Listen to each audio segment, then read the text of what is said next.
I've talked about INFJs for months now: intuition, empathy, burnout, emotional depth. But today I'm stepping into something far more personal, far more revealing, and honestly, far more misunderstood. Because if there's one part of the INFJ experience that quietly shapes everything, relationships, careers, friendships, conflict, connection, it's the way we communicate. Not how we talk, how we translate. So today I want to dissect something I've never fully broken down before: the INFJ communication style. How we speak, how we listen, how we say everything without saying anything, and how, despite having one of the most emotionally intelligent minds, INFJs often feel misunderstood in conversations that were supposed to be simple. This topic isn't fluff. It's not a personality meme. It's a psychological blueprint. Because INFJs aren't just deep communicators. We operate with an entire communication system that runs in layers, metaphors, intuition, and hidden meaning. And once you understand this system, you'll understand why INFJs connect so intensely and disconnect so abruptly. Let's start with the truth that nobody says out loud. INFJs are bilingual, not in languages and realities.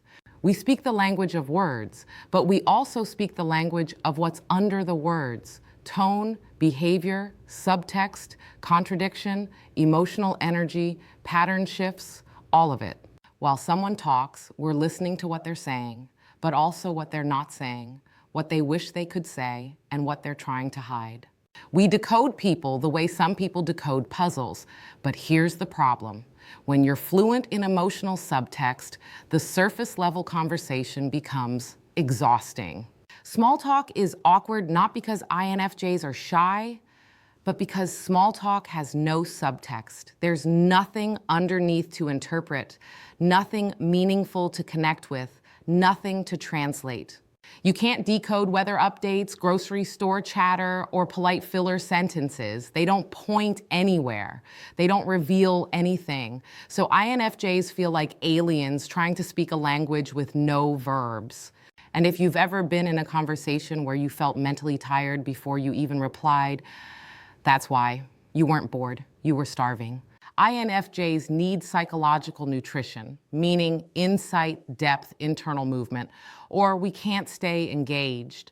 Let's dig deeper. One of the most misunderstood parts of INFJ communication is this: INFJs respond to meaning, not words. If someone says, "I'm fine," we don't hear, "I'm fine." We hear the crack in the voice, the slight pause, the shift in tone, the contradiction between what they say and how they breathe. Someone else in the room hears a sentence. An INFJ hears a story. And because of that, we respond to the story, not the sentence. But this creates a huge problem. INFJs often reply to the emotion the other person hasn't admitted yet. And when you respond to something people aren't consciously aware they're expressing, they get confused or defensive or overwhelmed. That's why INFJs get labeled as too intense, too sensitive, or reading into things, when in reality, we're not reading into. We're reading accurately, just earlier than everyone else. INFJs also have a communication timing difference. We process fast internally, but slow externally. The INFJ brain makes intuitive leaps, dozens of them, before we ever open our mouth. That's why conversations can feel distressing. By the time someone finishes their sentence, we've already connected that sentence to 3 emotional patterns, 2 past memories, a symbolic metaphor, and a future prediction. Then someone asks us, "What do you think?" And our brain goes, "Where do I begin?" And so we hesitate, not because we don't know what to say, but because we have too much to say. We don't want to overwhelm people. We don't want to confuse them. We don't want to reveal too much of ourselves. So INFJs shorten the message, but shortening it dilutes it. And that's how INFJs become misunderstood even when they're being honest.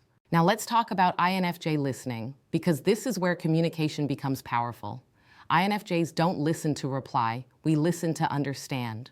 And that's why people love talking to INFJs. They feel heard in a way they rarely experience. Conversations with INFJs feel like therapy: safe, warm, reflective, meaningful. But here's the dark side. INFJs often build emotional intimacy unilaterally.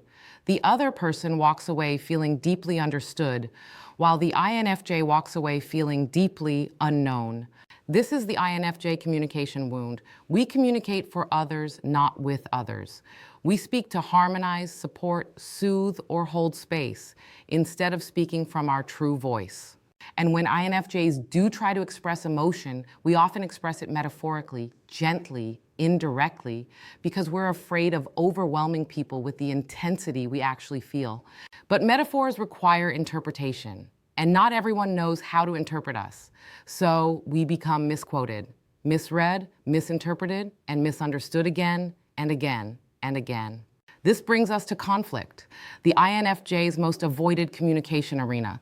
Conflict for INFJs isn't just stressful, it's overstimulating.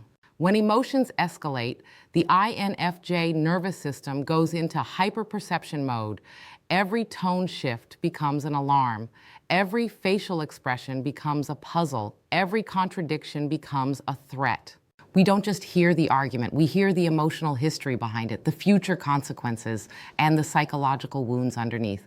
That's why INFJs withdraw, not because we're passive, not because we're afraid, but because we're processing too much at once. The brain is overloaded with emotional data. Stepping back isn't avoidance, it's recalibration. But here's the irony. INFJs are some of the best communicators in the world when the environment is calm, safe, and meaningful. We articulate what people feel but can't say. We create emotional bridges. We identify the real issue instead of the surface argument. We translate the subconscious into conscious language. This is why INFJs excel in counseling, teaching, writing, strategy, mediation, coaching, and leadership. We don't communicate to impress. We communicate to reveal truth. But only when our internal system feels grounded. When it doesn't, we shut down, disappear, or default to emotional neutrality. Now let's go deeper to the true heart of INFJ communication, internal dialogue. No one talks to an INFJ more than an INFJ talks to themselves.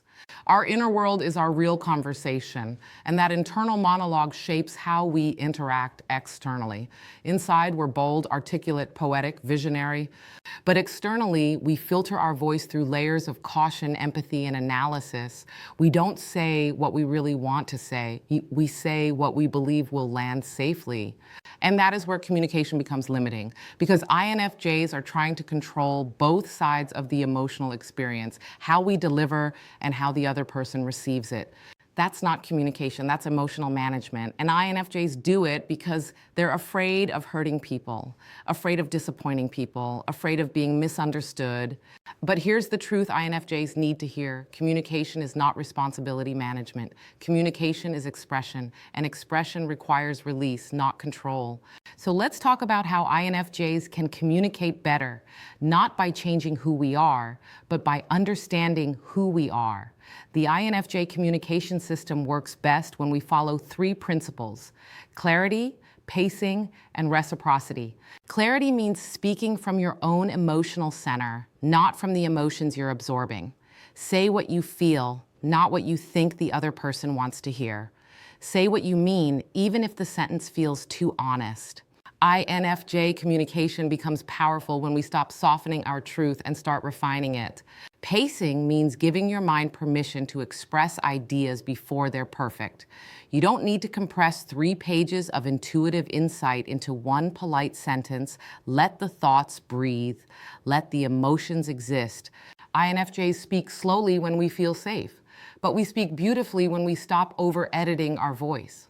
Reciprocity means inviting the other person to understand you at the same depth you understand them, not through pressure, through vulnerability, through small honesty, through naming what you need in communication. INFJs don't need more words. We need more mutuality. Let me end with this. INFJs communicate like poets, even when we're silent. We speak through intuition, listen through emotion, interpret through metaphor, and connect through meaning.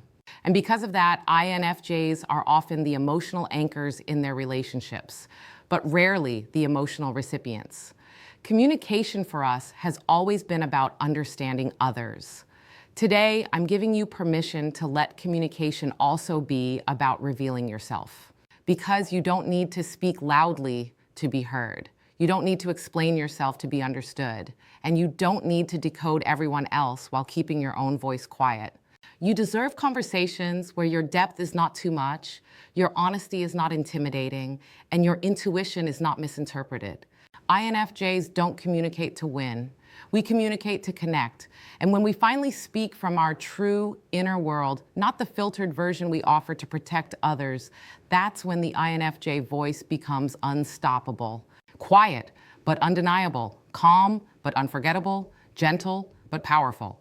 If this helped you see your own communication style more clearly, let me know in the comments. And if you're ready for more deep dives into rare minds, emotional intelligence, and the hidden psychology behind personality, stay close. We're just getting started.